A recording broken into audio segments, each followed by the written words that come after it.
Good evening, everyone, and welcome to Equine Essentials. As always, I'm your host, Gray Parks, and tonight I'm here to talk to you about feeding for healthy growth, how we can feed our growing young horses to ensure they reach their fullest potential with the minimum of health complications that can come from unhealthy growth due to imbalanced nutrition.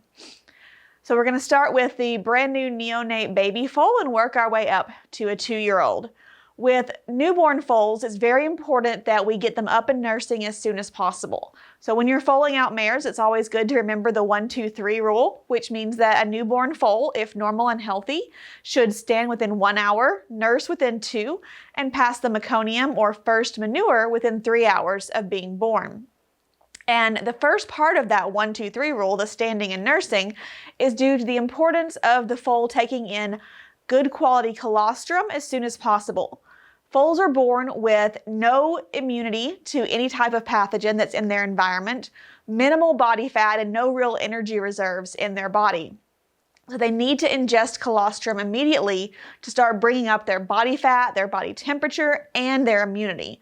Their stomach can only absorb the antibodies in colostrum for the first 12 to 24 hours after birth.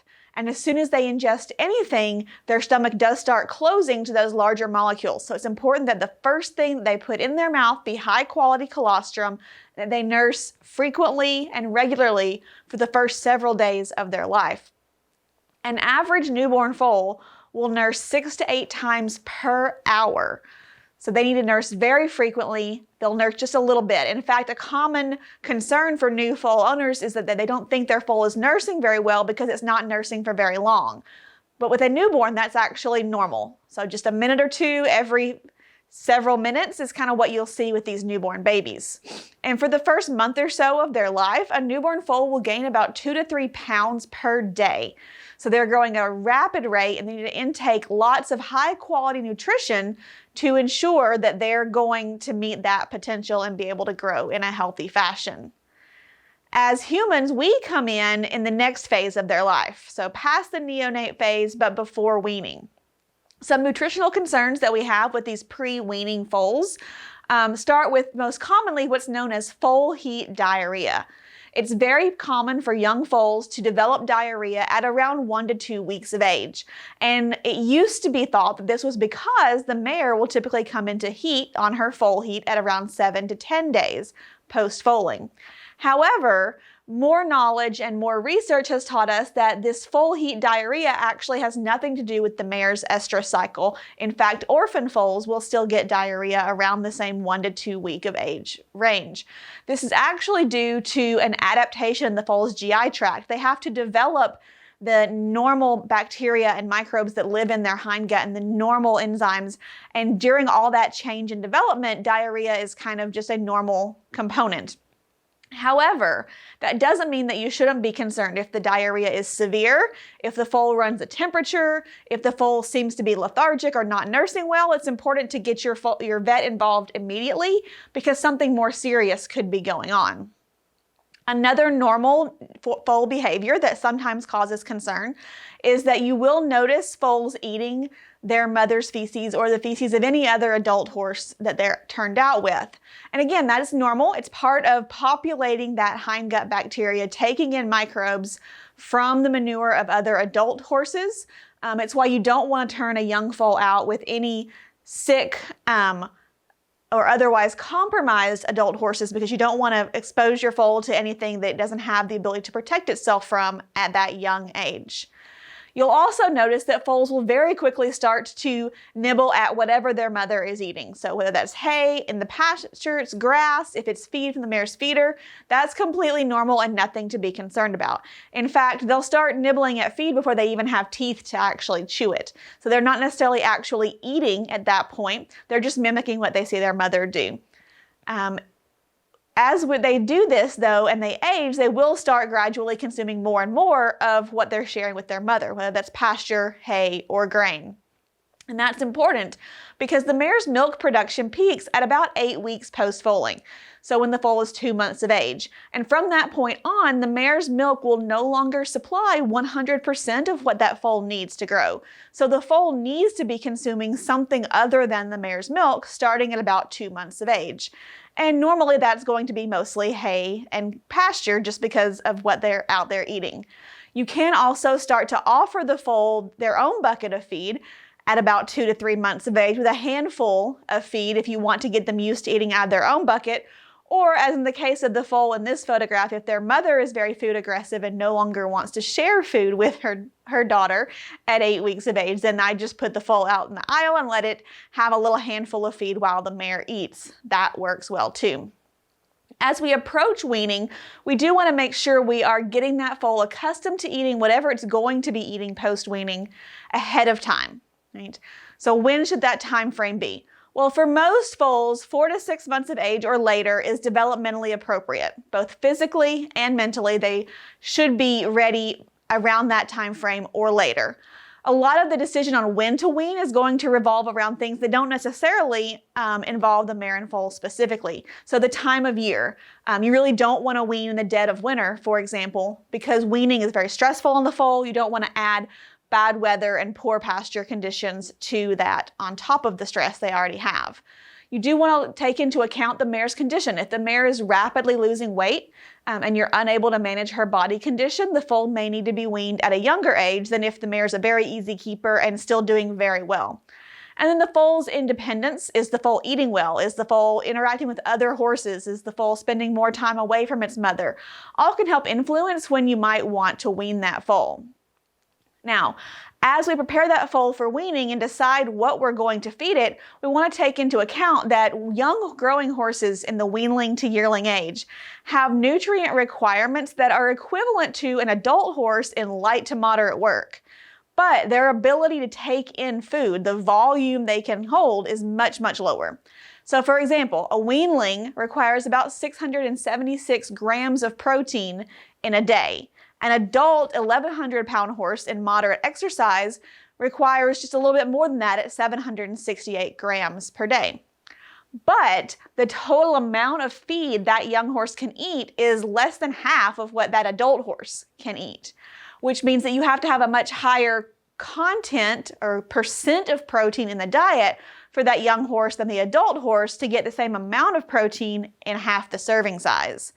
Same thing applies to the essential amino acid lysine and to most minerals, as you see here with calcium, phosphorus, and copper given as examples. So we need to go ahead and take that into account, choose the appropriate feed for that young horse, and get it eating very, very well before we separate it for weaning. The horses don't intuitively know how to eat grain of any sort, so you can't just take a mare and foal off pasture, put the foal in a stall and start feeding it grain and expect it to know what to eat. You have to make sure the foal is adapted to that so that it doesn't have a post-weaning growth slump that can lead to growth problems at a later age. So what do we want that young horse to look like? This is the most important thing and probably an area where I get a lot of confusion from horse owners. People have probably heard many, many times that you should keep a young growing horse lean. And lean is a subjective definition. So how much weight should your weanling or yearling carry? Just like an adult horse, healthy body weight for a young growing horse is around a body condition score of 5 on a scale of 1 to 9. That means that you don't easily see ribs, but you can feel them with minimal effort when you run your hand down that young horse's side. It means that their withers, the crest of their neck, their hip bones are lightly covered with some fat, but not excessively round. They're not squishy or lumpy anywhere. So on this slide, you have examples of 3 young horses, all at different types of healthy body weights. So the Palomino on the top of this slide is a yearling. She is at a body condition score of about a 5.5. I wouldn't want to see her really be any different. She's just about perfect of where I'd like to see a young growing horse. The Bay Filly on the bottom left is a weanling. She's at a body condition score on the higher side of 5.5. I wouldn't want one any fatter than her. The Bay Colt, on the other hand, is just below a 5. You can see kind of a hint of his ribs. You can see how much less fat he has. Still in great health, a nice shiny coat, but I wouldn't want him any lighter in weight. So somewhere in this general range is where we want those young foals to be. And what we're trying to do is keep that body condition consistent. A lot of people are so afraid of problems with growth, like developmental or orthopedic disorders that we're going to look at in just a moment, that they actually will starve young horses trying to keep them lean, keeping them ribby, that sort of thing. You don't want to get to that point. But just like with an adult horse, we don't want them excessively fat either. So a nice, healthy, moderate weight that's consistent, which means that when they're in growth spurts, you'll probably have to increase their feed a little bit. And when they're not in a growth spurt, you may have to back off a little bit to keep them from gaining too much weight. So it's a constant adjustment with a young growing horse. What are developmental orthopedic disorders then? It's really just a catch-all term for any kind of disruption in normal growth in that young horse. So types of DODs include physitis, or inflammation of the growth plates, osteochondrosis, contracted tendons, as you see in the photograph, etc., etc. Now, it would be lovely if I could give you a single recipe for avoiding developmental disorders in young growing horses, but the truth is there's no single factor that we know of that causes or prevents these issues. The biggest risk factor is probably genetics. Certain family lines, especially in breeds like standard breds and warm bloods, are just known to be more likely to develop issues than other bloodlines and other breeds. Erratic growth is also a very, very high risk factor. So a lot of people have been taught, oh, if the horse grows fast, he'll get osteochondrosis or he'll get physitis. And that isn't necessarily true. The young horses that are more likely are the ones that have gone through some type of slump, and then when their nutrition catches up, they grow extremely fast in a compensatory or catch-up kind of way. Those are the young horses that are likely to have issues. Mineral nutrition is also a major risk factor for DOD. So mineral deficiencies, mineral excesses, or mineral imbalances, especially of things like copper, phosphorus, calcium, zinc. These can all play a role in skeletal nutrition, and having too much or too little of any of those, either by themselves or in relation to each other, can all impact the horse's skeletal strength and development. And that's why feeding a balanced ration is extremely important to growing horses. There is also the thought that perhaps excessive sugar and starch, notice that doesn't mean any sugar and starch, in a growing horse ration might contribute with these really predisposed animals, but that link is inconsistent in the research, so it's not as hard and fast as the other risk factors that we've talked about. So again, if we can keep the diet balanced and keep the young horse growing at a moderate rate, we can help to mitigate a lot of these things, but we can't change the horse's genetics, right? So what is normal, right? Well, normal growth rate in a young horse is extremely fast, as we talked about in a newborn, 2 to 3 pounds per day. And then after the first 6 months, you'll see a dramatic slowdown in that rate of growth and another slowdown at a year. And by 2 years of age, a horse has accomplished the vast majority of its growth. Yes, they will continue to grow and develop until about age 5 or 6, but they're more or less the overall size they're going to be at that point.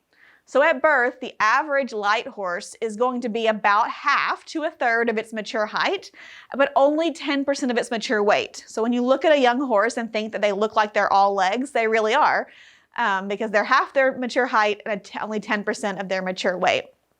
By 6 months of age, they've reached an average of about 80% of their mature height and 40% of their mature weight.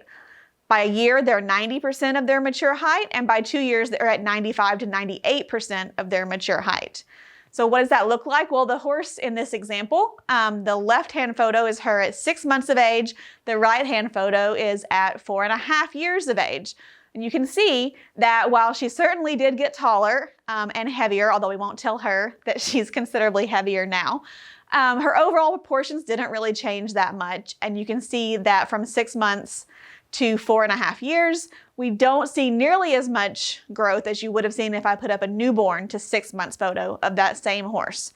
So that birth to 1 year of age is the really, really critical time point.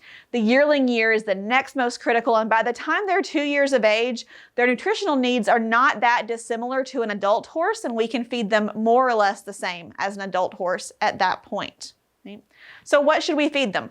Well, with weanlings, it's very, very important that we start off with the highest quality hay we can possibly get. Remember, young horses have a very small volume in their intestinal tract. If we try to feed them the kind of even good quality grass hay that an adult horse eats, then they can't physically eat enough hay to meet their energy requirements. And that's one major reason for what that very commonly seen but not normal pot-bellied appearance in a weanling or yearling. When you feed them a very high indigestible fiber hay, then you get that distension of their GI tract because they can't digest all that fiber. The same as an adult horse on a very poor quality grass hay would get. So with weanlings, I have a strong preference for a partial to mostly alfalfa mix when I'm making recommendations, unless there's a reason that it wouldn't be appropriate for that particular weanling, or a very, very high quality grass hay. And with weanlings, you want to feed at about 1.5 to 2% of their body weight. So your average 500-pound weanling would eat around 7.5 to 10 pounds of hay a day. Some weanlings are very easy to keep weight on, some are not, just like adult horses. So with easy keeping weanlings, we would recommend a ration balancer product like Pinnacle Balancer at around 2 pounds per day. But for those that are harder to keep weight on, then Pinnacle Mare and Foal, Pinnacle 1400 or Pinnacle 1400 Plus are all feeds within our line that would also be appropriate. You'll notice that the feeding rate for these feeds is much higher than the balancer. That's because they have a lower mineral and protein content because they're designed for a higher intake level. So which one fits your particular foal will depend on its calorie needs, on preferences that you have for textured versus pelleted, for fat levels and for starch levels as well. With weanlings, yearlings, things get much, much easier. We can start to back them down on grass hay quality. Still, I want to see a very high quality grass hay, but it doesn't have to be an absolute tip-top premium grass hay or an alfalfa grass mix for these guys. And they can eat a little more, 2 to 2.5% of their body weight, which for your average 800-pound yearling is going to be around 16 to 20 pounds of hay per day. Again, easy keepers, a balancer is appropriate. You would actually feed a yearling less than a weanling because their overall nutrient needs are actually a little bit lower at this point than they are as a yearling. And again, for a moderate to hard keeper, something like our Pinnacle 1200 high fat, or again, the 1400 or 1400 plus could fit those horses depending on their particular needs.